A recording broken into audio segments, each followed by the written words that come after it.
Hola amigos, welcome to my channel Sancho's Vlogs to the 5th episode where I will be telling about how to plan your trip to Singapore.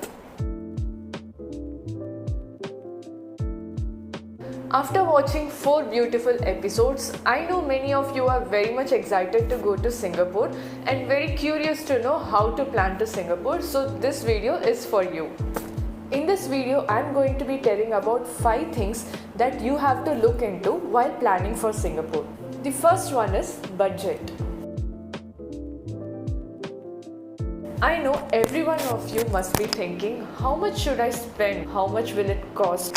Singapore is quite expensive, to be honest. When we went, one Singapore dollar was equal to 52 or 53 Indian rupees. It is best if you convert your money at least a week before you travel, and make sure when you are going for any money exchange, choose a very reliable brand and they should charge you a very minimal exchange rate. So as of the budget, per head you can take an approximate estimate of $50 to $75 per day. So for how many days you are staying, you can calculate it according to that. And this $50 to $75 is excluding any kind of entrance fees, basically for your small travel or whatever food you are having. So this is just the minimum. It can totally depend on how much food you are having or how much you are traveling in Singapore.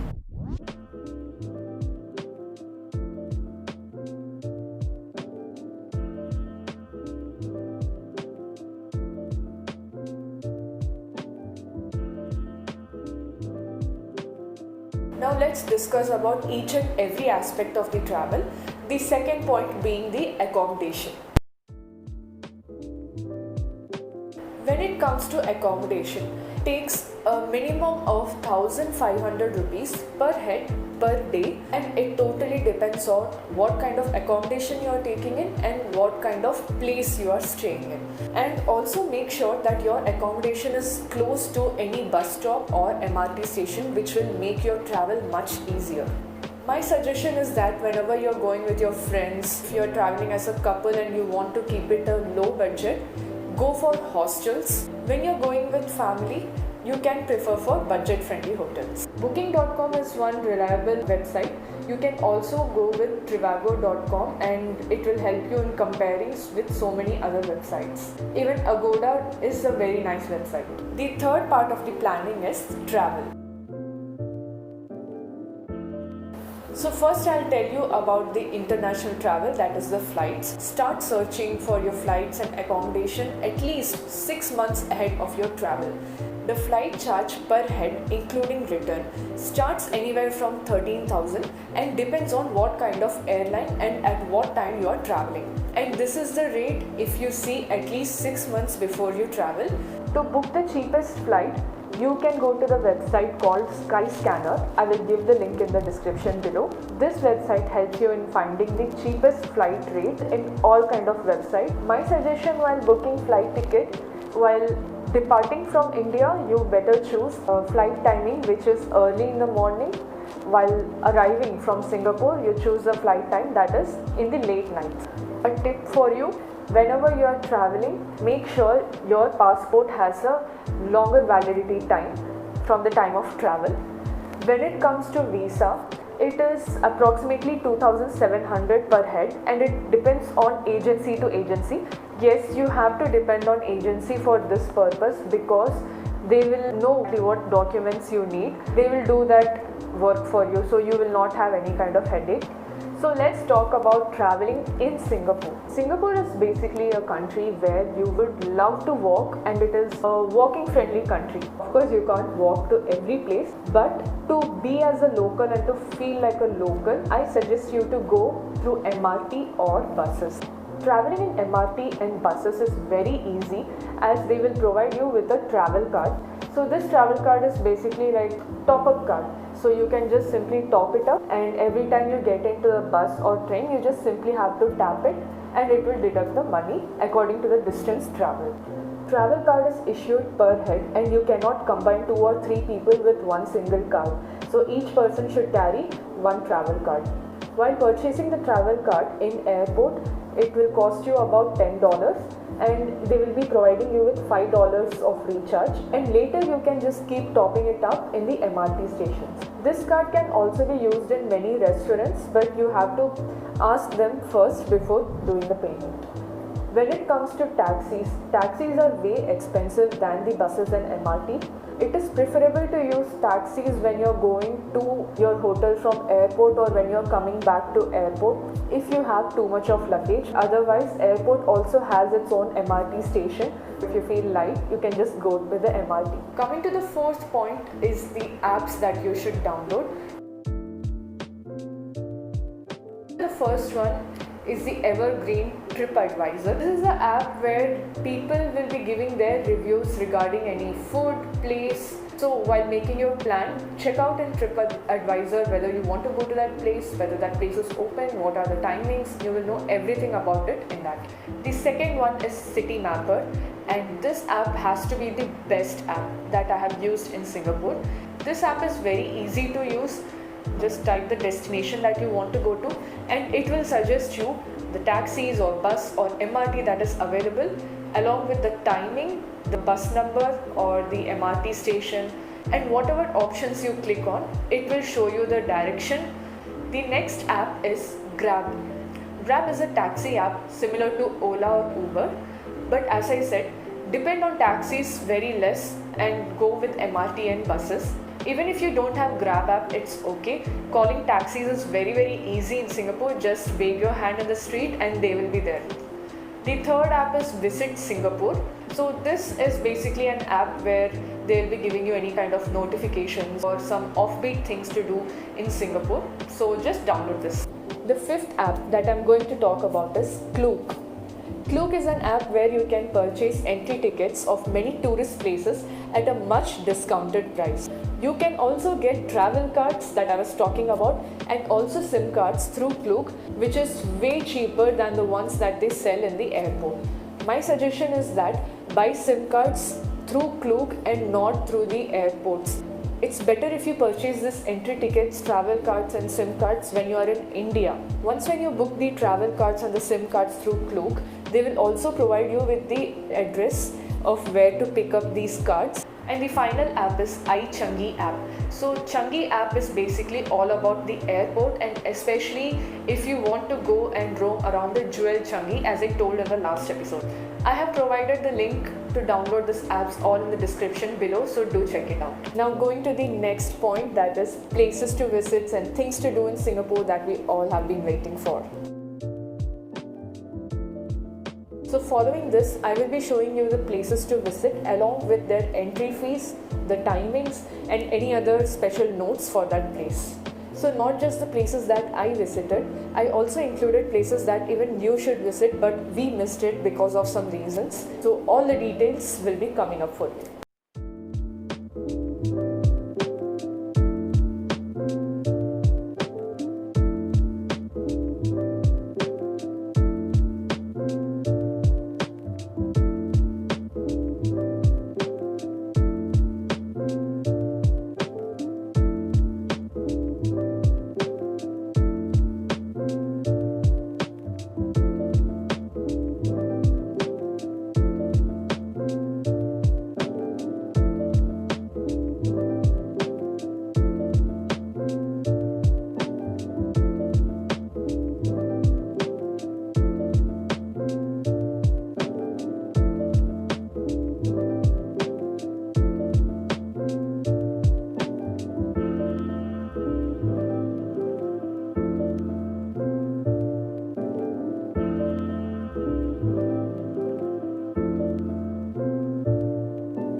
So let's talk about Sentosa Island. Sentosa Island is located to the south of Singapore. You at least need minimum of 2 days to go around Sentosa, and you can access this by 4 ways. One is by walking, the second by going by car or bus. The third is by using the monorails. I'll tell you how to do that. And also the fourth one by cable cars. Monorail or the Sentosa train operates only from VivoCity Mall to the Sentosa Island. And for cable car, you have to go further ahead of VivoCity Mall, from where you can access the cable car. If you really have time, I suggest you to go by cable car. It will give you the most scenic experience. So we went to Sentosa through the Sentosa train. So for that, first we went to the VivoCity Mall. From there we had to go to the third floor, and there will be a ticket counter where you can purchase your tickets. In this ticket counter, you can also purchase the Universal tickets and the other attractions in the Sentosa Island. For Universal Studios, I suggest you to book the entry tickets through Cluecap, which will provide you with a much discounted rate. Apart from Universal Studios, there are so many attractions in Sentosa Island that I recommend you to visit. There are two ways to purchase tickets for Sentosa Island attractions. So here I am not going to talk about Universal Studios. One method is paying individually for each and every attraction. The second method is by buying Fun Pass. Fun Pass is like a token system where you pay a particular amount of money to get some tokens. Each attraction in Sentosa Island is valued at some tokens, where you have to give this card and they will deduct the tokens for that attraction. Later you can again recharge the tokens according to the number of attractions you are going to go to. For example, if you are purchasing an adult Fun Pass card worth $120, you will be getting 55 tokens for that. So with 55 tokens, you can assume one attraction to have 20 token worth of money, and the next attraction to have 10 token worth of money. So like that, tokens will be deducted according to the attractions that you are going to. So in the upcoming video, you will know what is the individual price of each attraction and what is the Fun Pass cost for each attraction. This Fun Pass is applicable only for the Sentosa Island attractions and apart from Universal Studios.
So coming to Universal Studios entry passes, there are three types of passes for Universal Studios. One is the regular entry pass, the second one is the Universal Studios Express Pass, the third one is Universal Studios Express Unlimited Pass. Difference between three. The first one is a regular pass, but even if there is a huge amount of queue, you will not have any kind of advantage. You have to stand in the queue and you have to access the attraction. In the Universal Studios Express Pass, you will be given priority for any one attraction where you can skip the line and go in the front. When it comes to Universal Studios Express Unlimited Pass, for n number of attractions, you can just simply skip the line and go and stand in the beginning. Usually this pass is very useful when it's a peak time, when there's a lot of crowd. You can still go there and check out according to the crowd whether you really need it or not, but otherwise only regular pass will do.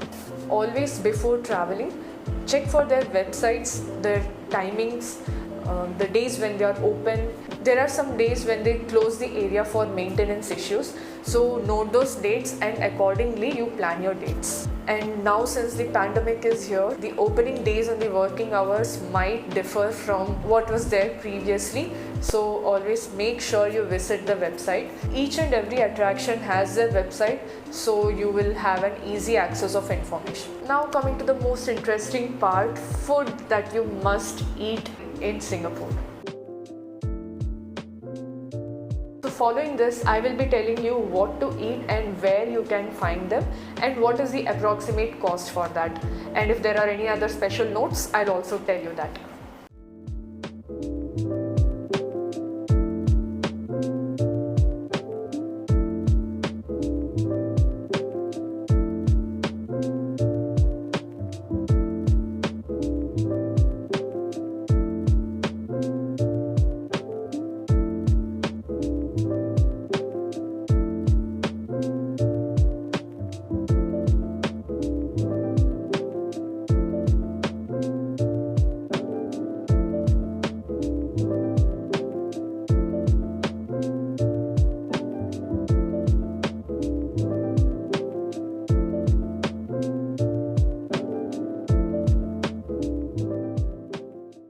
So this is like a bonus part. It's the do's and don'ts that you have to follow while you are in Singapore.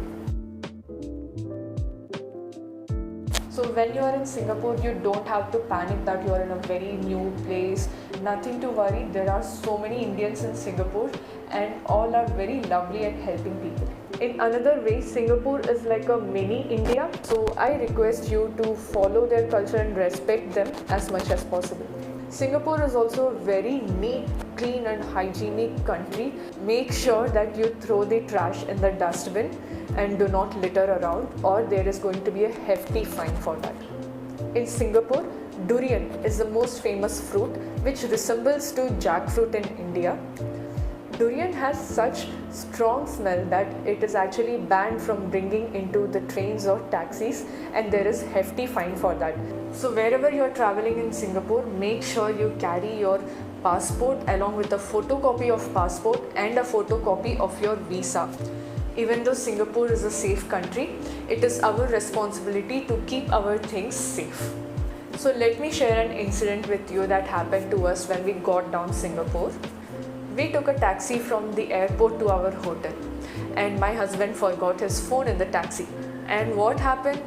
We actually did not note the taxi number, we didn't know the driver name, we even didn't know what the taxi service was. So what we did was we checked into our hotel and we had our lunch, and we went again to the airport to seek help from the information desk if they could do something. Actually, they really tried their best to get some kind of information as possible. They also gave us the complaint number. They said they will keep in touch with us, but somehow we could not locate the phone.